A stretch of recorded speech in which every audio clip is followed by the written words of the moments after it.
हाँ जी, some cases of equipotential surfaces.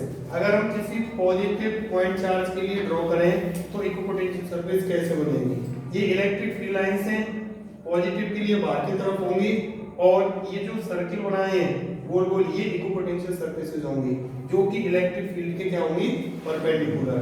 और ये वोल्टेजेस हैं 30 वोल्ट, 20 वोल्ट, 10 वोल्ट, जो कि पोटेंशियल है लगातार क्या होता जा रहा है, ऊपर की तरफ कम हो रहा है। वहीं अगर हम नेगेटिव के लिए देखें, नेगेटिव के चार्ज के लिए अगर हम देखें तो इसमें क्या होगा, इसमें इलेक्ट्रिक फील्ड लाइंस अंदर की तरफ होंगी और जो सर्किल्स जो बने हुए हैं ये किस नाम से जाने जाएंगे, ये इक्विपोटेंशियल सर्फेसेस, इक्विपोटेंशियल सर्फेसेस हैं। और ये भी इलेक्ट्रिक फील्ड लाइंस की परपेंडिकुलर होंगे और पोटेंशियल इसमें नीचे की तरफ घटता हुआ जाएगा। क्लियर हो गया। तो ये दो आपको क्लियर हो गए। अगर क्वेश्चन आता है, अगर आता है कि आप इक्विपोटेंशियल सरफेस ड्रॉ करिए यूनिफॉर्म इलेक्ट्रिक फील्ड के लिए, किसके लिए, यूनिफॉर्म के लिए, ये भी आपका बोर्ड में पूछा जा चुका है। यूनिफॉर्म इलेक्ट्रिक फील्ड के लिए इलेक्ट्रिक पोटेंशियल सरफेस ड्रॉ करना। तो देखिए बेटा उनके लिए कैसे ड्रॉ होगी, ये मैं यहां पे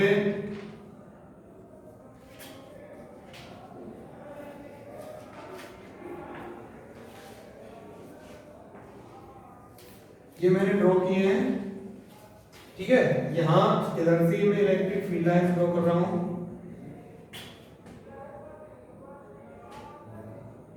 एक,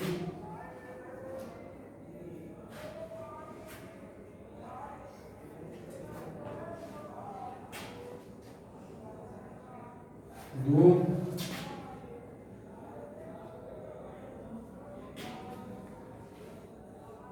तीन, ठीक है।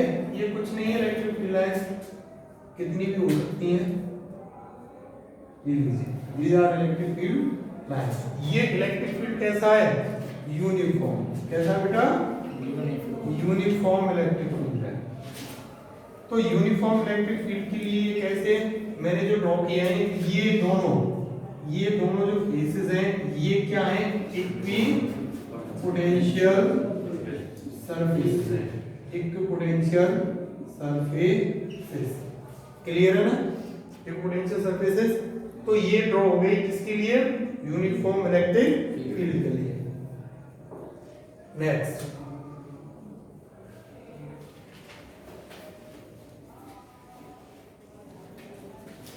अगर एक पॉजिटिव चार्ज है और एक कैसा है, नेगेटिव। अगर एक पॉजिटिव है और एक नेगेटिव चार्ज है तो आप कैसे ड्रॉ करोगे। मान लीजिए पॉजिटिव है और एक ये कैसा है, नेगेटिव। इनके लिए आप कैसे ड्रॉ करोगे पोटेंशियल सरफेस। तो इसमें क्या होगा,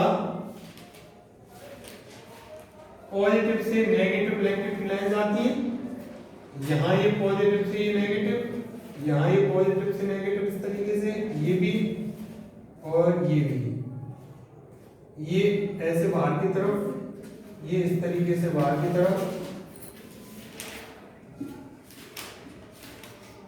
ये पॉजिटिव से नेगेटिव की तरफ, ये भी पॉजिटिव से नेगेटिव बाहर की तरफ भी निकल जाएंगी। तो ये सिंपल हमने इलेक्ट्रिक फील्ड लाइंस ड्रॉ कर दी पॉजिटिव नेगेटिव के लिए। अब इक्विपोटेंशियल सरफेसेस यहाँ पॉजिटिव के लिए ड्रॉ करें तो ऐसे, इसके लिए ड्रॉ करें इस तरीके से, ओके। नेगेटिव के लिए ड्रॉ करेंगे तो ये, ठीक है बेटा, ये हमने ड्रॉ कर दिए, ठीक है। और एक और इसके लिए बढ़ा देता हूँ थोड़े से, ये, ठीक है। तो ये आपकी जो ये सरफेसेस हैं, ये या ये हुई, ये सारी क्या हैं, इक्विपोटेंशियल सरफेसेस। तो मैं फिर आपसे दोहरा रहा हूँ, ये टॉपिक अपने आप में अच्छा टॉपिक है, 1-2 नंबर में आ जाता है। 1-2 मार्क्स का क्वेश्चन ड्रॉ करने के लिए आपका आ जाएगा, ठीक है भाई। तो इसको आपको आना चाहिए, आपको समझ में आना चाहिए। अब एक और मैं कॉन्फ़िगरेशन ड्रॉ करता हूं, अगर दोनों चार्जेस पॉजिटिव हों, कैसे हो दोनों चार्जेस पॉजिटिव, तो कैसे आप ड्रॉ करोगे। देखिए एक ये पॉजिटिव हो गया, नेक्स्ट ये दूसरा वाला पॉजिटिव हो गया। अब इसमें इलेक्ट्रिक फील्ड लाइंस का आप किस तरीके से ड्रॉ करोगे, कॉन्फ़िगरेशन याद आया कुछ, पहले मैंने कराया है इलेक्ट्रिक फील्ड लाइंस के लिए। देखिए ये कुछ ऐसा,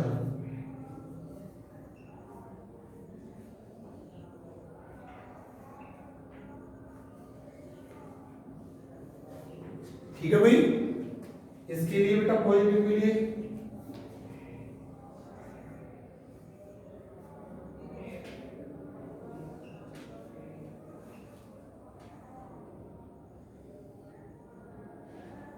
ठीक है ना, ये बाहर की तरफ और ये भी इलेक्ट्रिक फील्ड लाइंस कहाँ, बाहर की तरफ। ये इलेक्ट्रिक फील्ड लाइंस सभी बाहर की तरफ जा रही है। अब हम इसमें इक्विपोटेंशियल सरफेस कैसे ड्रॉ करते हैं, देखिए। ओके, थोड़ी सी ये अंदर की तरफ ऐसे झुकेंगे इधर की तरफ, है ना, ये को ड्रॉ कर रहा हूं मैं, समझ गए ना। सेम इसके साथ भी होना है,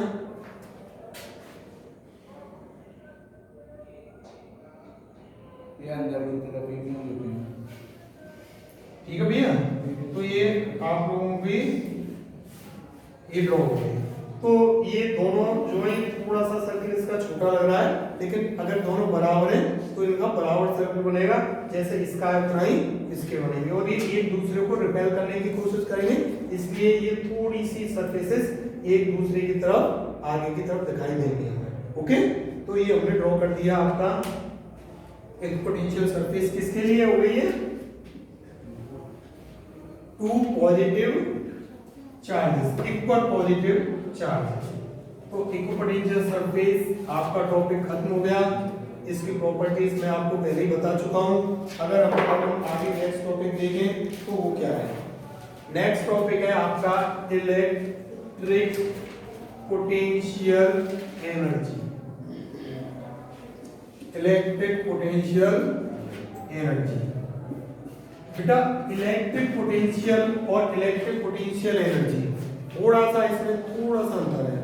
कैसे और क्या अंतर है, इलेक्ट्रिक पोटेंशियल जो होता है समझना, उसमें एक यूनिट पॉजिटिव चार्ज आ रहा होता है, कहां से, इन्फिनिटी से। जबकि इलेक्ट्रिक पोटेंशियल एनर्जी में हम बात करेंगे मेनी चार्जेस, किनकी, मेनी चार्जेस, बहुत सारे चार्जेस की, ठीक है। तो सेम ये दोनों में। अब मैं इलेक्ट्रिक पोटेंशियल एनर्जी में बात करता हूं दो चार्जेस के लिए, किसके लिए, टू चार्ज सिस्टम के लिए। Electric potential energy of two charge system, कितने चार्ज का सिस्टम है भैया, दो का। अगर हमारे पास दो चार्जेस हैं और उन चार्जेस की वजह से हमें electric potential energy find out करनी है, तो कैसे करेंगे, कितनी होगी, क्लियर। अभी हम देखते हैं, मैंने एक लाइन ड्रॉ की, यहां इस पॉइंट को नाम दिया A और इस पॉइंट को नाम दिया B, और ये मैंने एरो बनाया है। ओके, ये दो चार्जेस है हमारे पास, एक है Q1 और एक है, इनके बीच में मान लो डिस्टेंस है R12, 1 से 2 तक ऐसे कह लेते हैं, R12 है इनके बीच में डिस्टेंस। अब हमें पता लगाना है कि इस पूरे सिस्टम की इलेक्ट्रिक पोटेंशियल एनर्जी कितनी होगी। बड़ा सिंपल है। सबसे पहले मैं बात करूं फर्स्ट पॉइंट पे, अगर Q1 चार्ज इन्फिनिटी से आ रहा है, कहां से आ रहा है, इन्फिनिटी से। इफ चार्ज Q1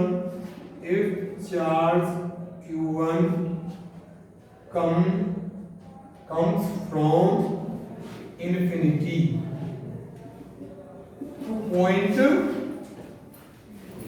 A, अगर पॉइंट 1 तक आ रहा है चार्ज इन्फिनिटी से, तो मुझे बताइए electric potential difference A point पे या इलेक्ट्रिक पोटेंशियल A पॉइंट पे, sorry electric potential A point पे कितना होगा, समझे। जब कोई चार्ज Q1 इन्फिनिटी से A पॉइंट पे आया, तो यहां आया तो वो कितना वर्क डन करेगा, कुछ वर्क डन नहीं करेगा। क्यों नहीं करेगा, वर्क डन करने के लिए उसे किसी दूसरे के इलेक्ट्रिक फील्ड में आना पड़ेगा, और जब ये खुद अकेला ही ऊपर से यहां आया है इन्फिनिटी से और कोई दूसरा चार्ज है नहीं, तो उसका दूसरा चार्ज इलेक्ट्रिक फील्ड नहीं है कोई दूसरा, तो इसका मतलब क्या हुआ कि ये कुछ भी वर्क डन नहीं करेगा, क्योंकि इसके लिए कोई इलेक्ट्रिक फील्ड है ही नहीं जिसमें वो एंट्री करे। तो इसलिए VA इज इक्वल टू 0। इस पॉइंट पे इलेक्ट्रिक पोटेंशियल कितना हो गया, 0 हो गया। क्लियर हो गया। अगर मैं बात करूं अब बी पॉइंट के इलेक्ट्रिक पोटेंशियल की, बी पॉइंट पे कितना होगा, ओके। अब मैं बात करता हूं सेकंड पॉइंट में, if charge Q2 comes from infinity to point B, infinity से पॉइंट बी पे अगर ये चार्ज आ रहा है तो ये चार्ज इसके इलेक्ट्रिक फील्ड में आ रहा है भाई साहब, आ रहा है नहीं आ रहा, इसके इलेक्ट्रिक फील्ड में ये चार्ज आ रहा है। तो जब ये चार्ज इसके इलेक्ट्रिक फील्ड में आ रहा है तो कुछ जरूर वर्क डन होगा, तो बी पॉइंट पे कुछ इलेक्ट्रिक पोटेंशियल जरूर होगा। तो इलेक्ट्रिक पोटेंशियल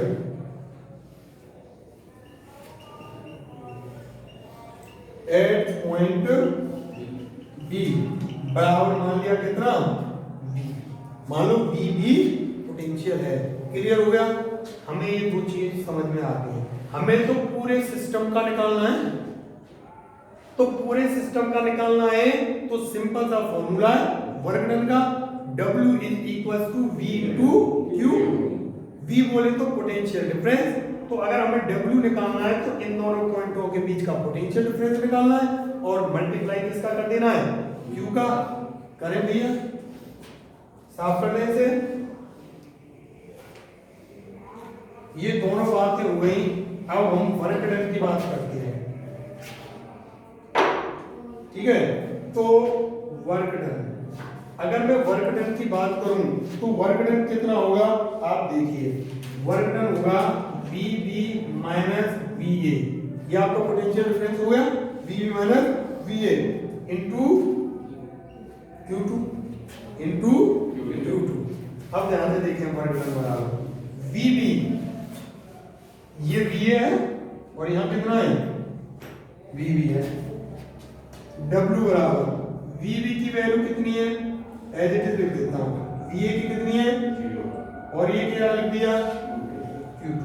तो W बराबर VB को मैं ये लिख सकता हूं क्या, 1/4 pi epsilon not Q upon R12, okay, और Q में Q1, ओके, और मल्टीप्लाई में क्या है इसके साथ,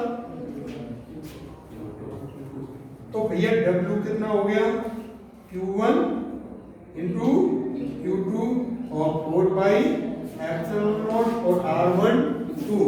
क्लियर, समझ में आया नहीं आया? तो जो ये वर्क डन है, यही वर्क डन क्या कहलाएगा, पोटेंशियल एनर्जी। तो Q1 Q2 upon 4 pi epsilon not R12, this is the electric potential energy of this two charges. समझ में आ गया? इसी तरीके से हम 3 चार्ज सिस्टम का निकाल सकते हैं, इसी तरीके से 4 चार्ज सिस्टम का निकाल सकते हैं या नहीं निकाल सकते। ठीक, तो अभी हम आगे चलते हैं और आगे टॉपिक देखते हैं। अगला टॉपिक जो है हमारा वो है electric potential energy due to the group of point charges. ये तो 2 थे, अभी हम किसके लिए पढ़ेंगे, group of point charges.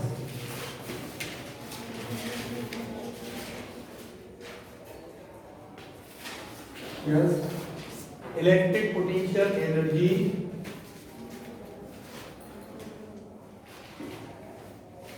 due to group of point charges.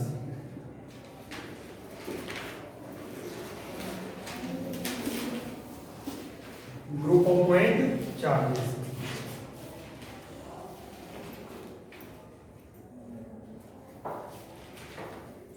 चलिए इसे मैं सिंपली आपको समझा रहा हूं। आपने देखा अभी 2 पॉइंट चार्ज के सिस्टम में, ये पॉइंट ए था, ये पॉइंट बी था और यहाँ इंफिनिटी से चार्ज आ रहे थे, यहाँ Q1 था और यहाँ Q2 था, इनके बीच में दूरी डिस्टेंस R था। वर्क डन कितना था शुरुआत में, W। अगर हम किसकी बात करें, वर्क डन की, शुरुआत में W1 कितना था 0, इसकी वजह से। ठीक है भैया, इसके बाद हमने फाइंड आउट क्या किया, W2। क्या फाइंड आउट किया, W2। जरा बताइए कितना था W2, 1/4 pi epsilon not Q1 into Q2 upon, अभी तक तो हम 2 चार्ज पे ही चल रहे हैं, यही हमने रिपीट कर दिया जो अभी थोड़ी देर पहले पढ़ाया था। अब आगे चलते हैं, अब हम बात करते हैं W3 की, यानी 3 चार्ज सिस्टम। कितना? 3। तो उसमें क्या होगा आपका 1/4 पाई एप्सिलॉन नॉट। ओके, इसको आप कॉमन ले लीजिए। क्या करिए, इसे आप कॉमन, जिससे आप कॉमन ले लेते हैं तो आप कैसे लिखोगे इसे, ध्यान से देखिए। एक तो इस Q1 की वजह से इस Q2 पे आया, अब इसमें एक Q3 और आया है, क्या आ जाए Q3। तो उस Q3 पे एक तो ये Q1 इसकी वजह से और एक इसकी वजह से Q2 की वजह से, तो दोनों की वजह से अलग अलग जो है आपका पोटेंशियल होगा, वर्क करना पड़ेगा। ठीक है, तो अभी मैं बात करता हूं, जैसे इस Q2 पर Q1 की वजह से आया तो ये सिस्टम बना। अब हम 3 के लिए बात करते हैं, Q1 Q2 अपॉन R12। ये तो हो गई बात किनके बीच की, Q1 के और Q2 के। अभी तो Q2 और Q3 के बीच की भी तो बात है, तो Q2 और Q3 की कहेंगे तो प्लस Q2 और Q3, तो इसको मैं क्या लिखूं फिर नीचे R23, यानी उनके बीच के भी डिस्टेंस। मैं सिंपली ये कह देता हूं, ये मान लो ये एक और लाइन बनाती हूं, यहां मैंने लिख दिया क्या, ठीक है। यहां से इन दोनों के बीच R12, ओके हो गया। इसके बीच में और इसके बीच में क्या हो जाएगा, R23, और 1 और 3 के बीच में कितना हो जाएगा, 1 और 3 के बीच में, जल्दी बताइए, R13। ठीक है, तो अभी फिलहाल आपको कितना लिखना है, W3 के लिए Q1 Q2 अपॉन R12 और Q2 Q3 अपॉन R23। ये किनके लिए, W3 हो गया, किसके लिए, 3 चार्जेस के लिए।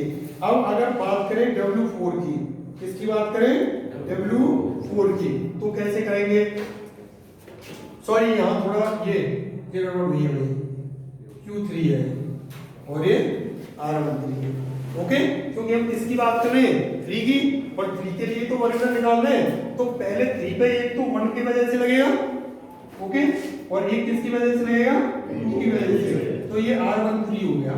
ये R12 का अभी कोई काम नहीं है, ओके, हमें 3 पे निकालना है, क्लियर है, ओके। अब W4 वर्क डन, अगर W4 निकाले तो 1/4 पाई एप्सिलॉन नॉट।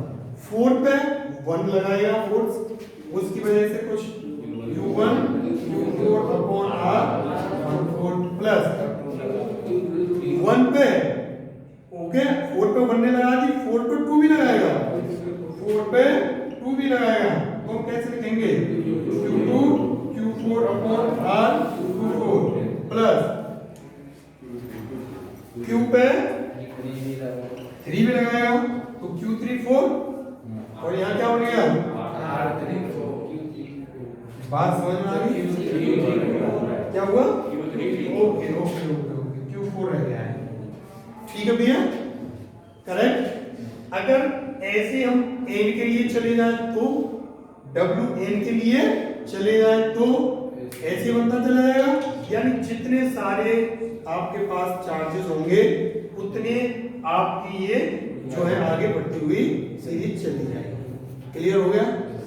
मैं इसको आपको एक एग्जांपल के हेल्प से, यानी एक न्यूमेरिकल की हेल्प से और समझा देता हूँ। यहाँ तक कोई प्रॉब्लम किसी को, ओके। ये शुरुआत में 0 था क्योंकि अकेला था, जब दोबारा आया दूसरा चार्ज आया तो ये बना वर्क डन, तीसरा आया तो ये बना, और ये वर्क डन ही पोटेंशियल एनर्जी है, ध्यान रखना, इसको U के बराबर आप लिख दो, बोले कोई दिक्कत नहीं है, ओके, ठीक है बेटा, क्लियर।